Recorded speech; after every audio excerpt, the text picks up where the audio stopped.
Avril 2023. En Croatie, depuis plusieurs mois, des centaines d'hommes s'agenouillent sur la place publique. Ils prient contre l'avortement, pour l'autorité masculine et pour que les femmes s'habitent avec modestie. Août 2023.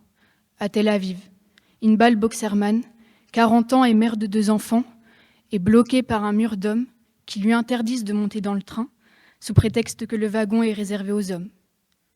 Novembre 2023. En Iran, Armitaga Ravend, 17 ans, a pris le métro sans voile. Arrêtée le 1er octobre, traînée inconsciente en dehors du métro, elle meurt le 28 octobre après un mois de coma.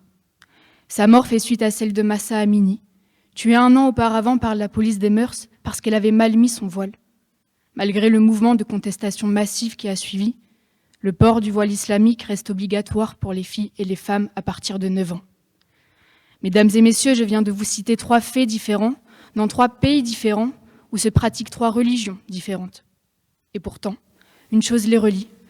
À chaque fois, ce sont les femmes qui sont victimes du jugement des hommes.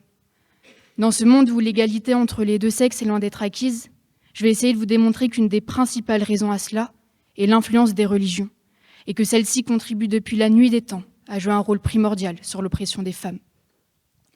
Intéressons-nous de plus près aux 3 principales religions monothéistes dans le monde, à savoir le judaïsme, le christianisme et l'islam. La vision de la femme y a toujours été ambiguë. D'un côté, nous avons la femme dangereuse et séductrice, avec Ève, qui finit par croquer la pomme, et de l'autre côté, la femme idéale et maternelle, en la personne de la Vierge Marie. C'est cette dualité qui va pousser les hommes à se méfier des femmes, en leur imposant des obligations et des interdits pour faire en sorte qu'elles ne provoquent pas le désir de l'homme. On le voit à travers des tchadors ou des burqas au nom de l'islam, à la façon dont les juives doivent cacher leur chevelure ou se raser le crâne, à la manière des catholiques intégristes de se couvrir la tête lors des messes. Mais je vous le demande, mesdames et messieurs, qui est le coupable ici? La femme ou l'homme et son regard sur elle? C'est cette dualité encore qui va imposer à la femme un rôle maternel, soumise au foyer. Que dire des commandos qui se réclament du christianisme pour combattre le droit des femmes à être libres d'interrompre une grossesse? C'est cette dualité qui les éloigne du pouvoir religieux. L'accès au sacré est réservé aux hommes essentiellement. Aujourd'hui, dans la religion judaïque, les hommes remercient Dieu dans leur prière quotidienne de ne pas les avoir fait naître femmes. Il est même écrit dans la Torah, « Mieux vaut brûler la Torah que de la confier à une femme ». Il n'y a aucune femme prêtre reconnue par le Vatican, très peu de femmes imams ou rabbins dans le monde. Ceci peut en partie expliquer les inégalités que l'on retrouve dans le monde du travail.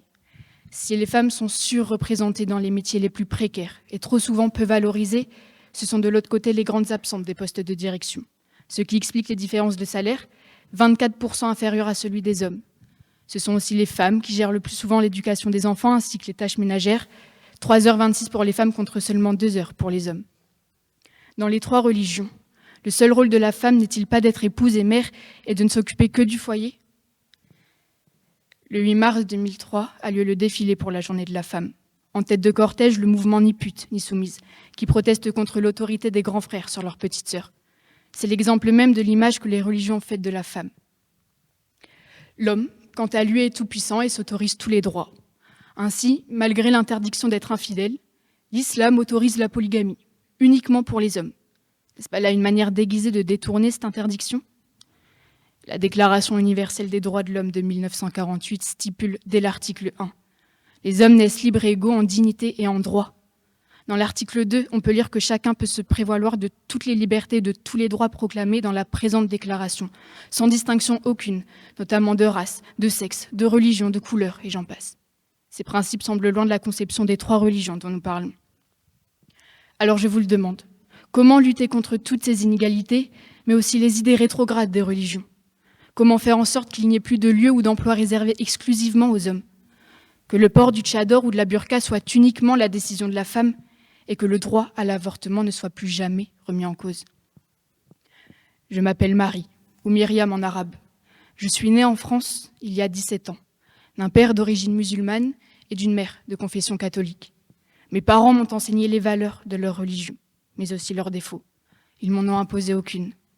Chaque année, je fête Noël, devant la crèche de mes grands-parents maternels. Et lorsque je vais au Maroc, il m'arrive de pratiquer le ramadan, par solidarité avec ma famille paternelle. Cet été, je suis partie à Tanger pour le mariage de ma cousine. Plusieurs choses m'ont interpellée. Tout d'abord à la plage. Par choix obligation, des femmes, dont mes tantes, étaient entièrement recouvertes. À côté, leur mari était en maillot de bain, jouant dans l'eau. Mes cousines, quant à elles, osaient le maillot de bain une pièce, recouvrant leurs cuisses. Lors des festivités du mariage, hommes et femmes étaient séparés. J'ai aussi appris qu'en cas d'héritage, l'homme bénéficie de 2 parts et la femme d'une seule. Tous ces exemples montrent l'influence d'une religion très ancrée dans la société marocaine. Et pourtant, je peux aussi voir le décalage entre les générations. En parlant avec mes cousins, j'ai pu voir qu'ils obéissaient aux choix qu'on leur imposait, plus par respect de leurs parents et des traditions que par conviction religieuse, et que cette génération plus instruite et ouverte sur le monde avec les réseaux sociaux allait faire évoluer les choses. Si l'éducation à travers l'école est la solution la plus évidente à l'émancipation de la femme et son indépendance financière, il faut aussi que les États et les lois jouent leur rôle en imposant une réelle égalité homme-femme dans tous les domaines, en interdisant certaines pratiques comme la polygamie ou la burqa et en rendant certains droits constitutionnels comme l'avortement. Le 4 mars 2024, la France est devenue le premier pays au monde à inclure explicitement dans sa constitution l'interruption volontaire de grossesse. Espérons que d'autres États suivront cet exemple. Depuis des millénaires, la femme subit l'interprétation que l'homme a fait des textes religieux qui au départ prenaient plus l'égalité aux femmes de reprendre le pouvoir et d'imposer à leur tour leur vision du monde. Je m'appelle Marie, je suis une femme, nous sommes en 2024 et je veux avoir la liberté, je dois avoir la liberté de faire mes propres choix pour ma vie et mon avenir, sans qu'aucun homme, sans qu'aucun Dieu ne le fasse à ma place. Merci.